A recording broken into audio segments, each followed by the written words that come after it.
Which, okay, that starts. And then that leads to he has a dome that he's going to put over the city, and he's going to enslave everybody. And I'm like, where did this turn into the Simpsons movie? I'm like, what? Second Simpsons movie reference I made today. And of course, he doesn't have the model available. Yeah, that was a great joke. That was a fantastic joke. Yeah. Oh, I haven't gotten the bottle yet. It should arrive sometime this week. Oh, tomorrow. It You ordered from Canada yesterday. Where'd you get it from? A store in Canada. You probably never heard of it. That's so funny. So we got the LL must be destroyed, and then we go outside, and they're talking, and I really thought they were in the sewer. Is that a Turtles joke? Was that a Turtles joke? I don't know if it was a Turtles joke or a Batman joke. I didn't quite understand the sewer joke. I thought it was a Turtles joke. I really wasn't sure what they were doing here. Maybe New Jersey has a problem with the chuds. So I'm gonna let that one sit there.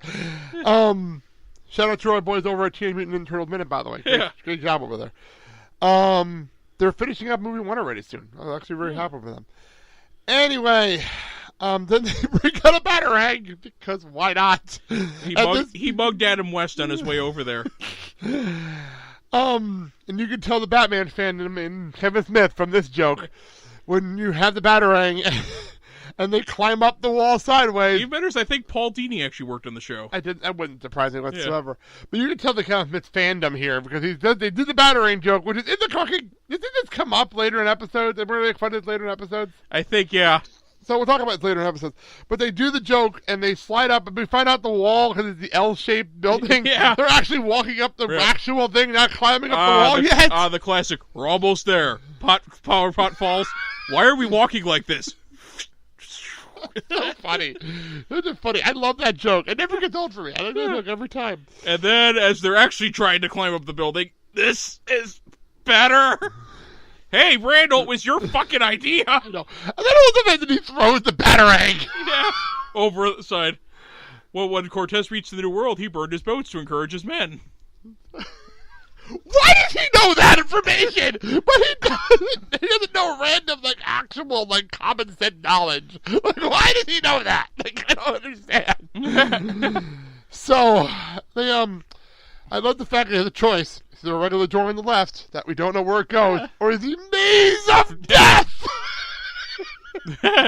Okay, why not? I think we should go with that maze thing. They go into the maze thing, and they come out terrified. In Leonardo's office. Like you do. Because why not? I thought the Minotaur had you. Oh, and that Billy Crystal Robin Williams movie? That was my favorite joke. They hug, and then Jay's sitting on the floor, and Jay and Papa looking at comic books on the floor, apparently. Yeah. You two guys want a minute? Oh, no, you girls. That's what made it even funnier. It was a gay joke, which made it even funnier. Boy, this show wouldn't fly. Of the 90s. Boy, this show wouldn't fly now. Oh, trust me, there are jokes later on we haven't gotten to yet that I really wonder what the fuck. Anyway, so they're looking for something to use Leonardo, and they find the book. Like I said, payoff, setup, payoff. Yeah. Find the book propping up the desk earlier in the scene. Why not? And that happens to be all the information they need. Yeah. And even better is say they have to expose this to the world. The desk finally falls apart. Well, the book was holding it up, apparently. It was a load bearing piece of evidence. All right, so they leave, and I love the fact that, by the way, during all this, Jay's playing really, really stupid, beyond normal. Yeah. We're going to say, who's Leonardo? Yeah, how'd you get it? It's going to say, where are we? How do we get out of here? How do we get out?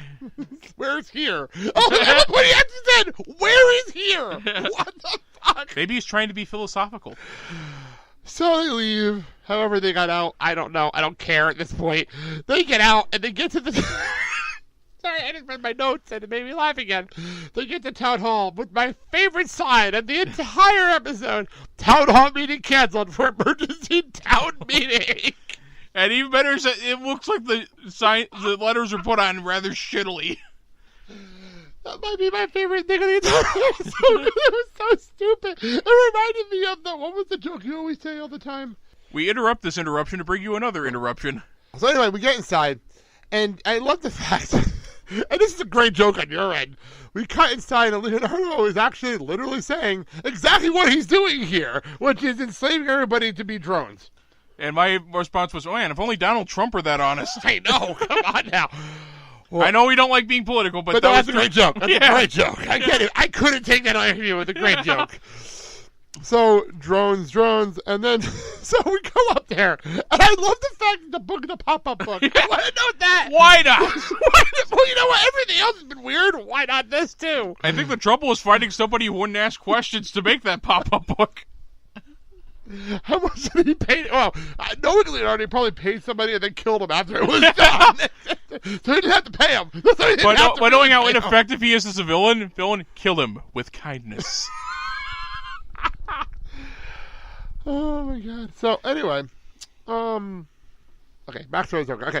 So we get to, they're going to get everyone underground. We got that part. They're gonna make it the slave underground, and they're gonna flood the underground and kill everybody, and have robots come out and take over. Well, what if the robots become sentient? Well, then we have apes attacking the robots, and then apparently we have what was attacking the robots? What was attacking the apes? What was attacking the apes? Did we get to that? Or no, we moved on? Oh, a virus that would kill the apes. But... No, we were at chickens. By that point, we were at the chickens. Which I want to know how we got the apes to chickens. That's what I want to know.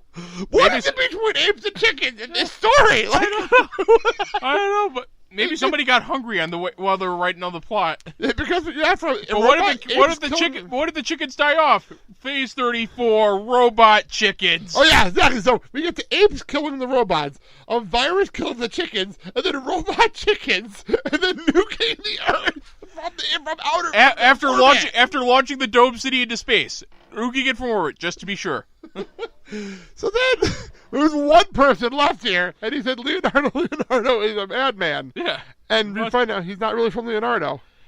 He's on his way to New York. He's gonna say he's on the way to he's from New York. On the way to the beach, he stopped looking for the bathroom. And he left. And we completely forgot the cameo appearance of Walt and Steve Dave. Oh yes, he was there. They were there too. Very, very funny. Oh shit! So then they go back, and this is possibly going to be their last night in the store, and this is where your UPN reference comes in. Oh yeah, because we have the Secret Diary of Desmond Pfeiffer on the number one network UPN. Okay, and I got to take a couple of minutes out of here because the Secret Diary of Desmond Pfeiffer is an actual show. What? I thought they made that up. Nope. Here, I got to read this from. What is the Secret Diary of Desmond Pfeiffer? Okay, go for from it. TV Tropes. The Secret Diary of Desmond Pfeiffer was a very short-lived and controversial sitcom on UPN that only aired for 4 episodes, all of which were in October 1998. It starred Chi McBride as a titular character, a servile snarker black English nobleman and butler who is kidnapped and sent to America on a slave ship, then becomes Abraham Lincoln's valet in the Civil War era White House. He then becomes more competent than everyone else, who is depicted as being comparatively stupider. The series is extremely rare, never having been released on home video or in reruns due to its extremely controversial nature. The NAACP led a protest against the show, citing its arguably lighthearted portrayal of slavery towards African Americans, forcing the pilot episode to be pulled. It would have been forgotten if it weren't for being parodied in Clerks, the animated series. The now-defunct cable network Trio was set to rerun the show during the turn of the millennium as part of its flops block, which also reran Cop Rock, Pink Lady and Jeff, and My Mother the Car, but backed out due to the show's unfortunate implications. Appropriately enough for a show that was both critically panned and low-rated, the reason was canceled. It was advertised with the tagline, "Critics hate it." That's fantastic. That is fan-fucking-tastic. So now I understand where the joke came from here. Yeah. I never knew that. That's fantastic. So UPN, the number one network in America, which is not even farther from the truth. It could not be any further from the truth. But I guess they're trying to get in UPN at the time, so that joke makes sense. Yeah.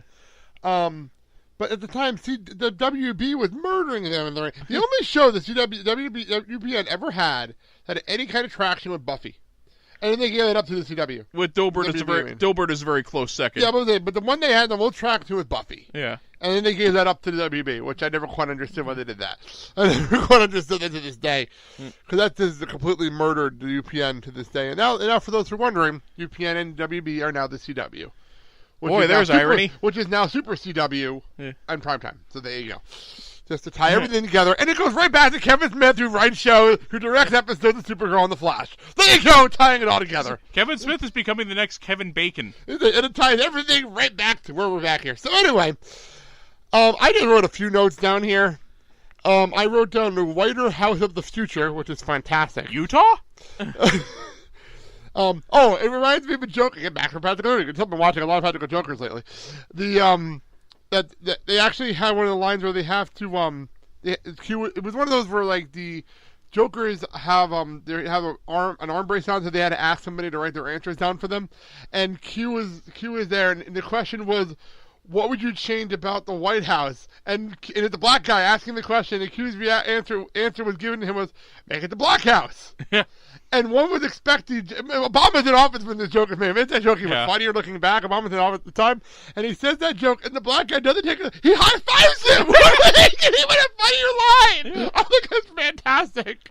Yeah. Yeah, just gonna say the Whiter House of the Future. Oh, this is basically the time when Donny Osmond becomes president. Oh, there you go. So the best part of this was the fact that they had to say why they used the word Riri instead of retarded and queer. Wait, they just said it. Never mind. Yeah, this episode won a Humanities Award. What's that? It's an award they give out for shows that don't use words like retarded. That's retarded and queer. So, I love the fact that they tied it in with the show because it said this is the episode where Jefferson tries to defeat Washington. Opening up a bigger White House across the street with blackjack and hookers. Oh my God! Actually, no, I think about it. That's not a bad idea. You know what? It wouldn't really make things much worse in DC right now. Let's be honest. So this really ended quickly. This ended really abruptly. This episode. Yeah. It's probably because he realized, oh shit, we've written ourselves into a corner. Yeah, we really did, because they had to end this episode really, really quickly. Because the whole thing was that they had a rich widow dressed up as a witch widow, and all of a sudden we cut to Randall dressed up in a dress. Because why not? Yeah. With Leonardo arrested. It just jump cut so quickly. Why is Dante arresting him, by the way? I have no idea. Here he goes. You're an citizen arrested. That doesn't make any sense whatsoever. I was going to say, your Confederate plot has been foiled. Yeah. It makes no sense. Doesn't make any sense. And I bet you were shocked to realize that your fiance is none other than I, Randall. I knew it all along. You! Wait, so... How long did this gag go on? I have no idea. Long. Apparently enough for him to get that intimate with them. Wow. So, at this point, the whole thing was, Dante made a point that in the show, they blew up the Whiter House. Yeah. And then all of a sudden, the quicker stop blows up. And I love the payoff to the dynamite. The entire episode was Jay and Bob blew up the quicker stop. Even better is they actually managed to look somewhat badass walking out of the flames going, hey, you guys want to buy some fireworks? Such a great payoff for the entire episode of the fireworks stuff. Yeah. Oh, well, they blow it up. And it again makes no sense that LL is arrested, not getting into a cop car. He gets in the back of his own limo. That makes absolutely no sense. But go ahead, go for it. My vengeance will neither be swift nor entertaining. I will mete it out over decades, so that you will wonder if the misery in your life is manifest, or the machinations of Leonardo, or a third thing. Good day. Okay, then. This definitely felt like a pilot when it was all said and done. Yeah. Because the two of them realized that they might be founder of this town, and they thought they were end their stupid jobs. Yeah. And then they cut inside, and they're being annoyed. Yeah. Can you guys vulcanize my tires while I wait? No. Haven't you learned anything?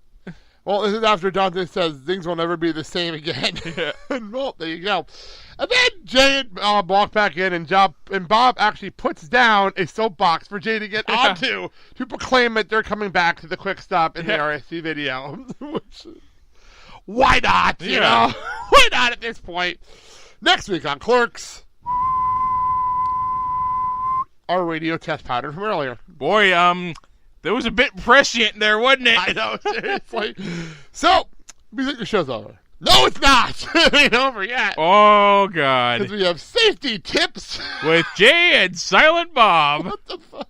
Okay, I have to ask, What the fuck is with this? Is this a thing we're gonna have to do for the next 6 shows? Is Yes. this a thing we're doing? Yeah. Okay. Oh no, Why are we doing this? I'm guessing they're spoofing the little interstitials that they had at the end of 80s cartoons. Okay, that makes sense then.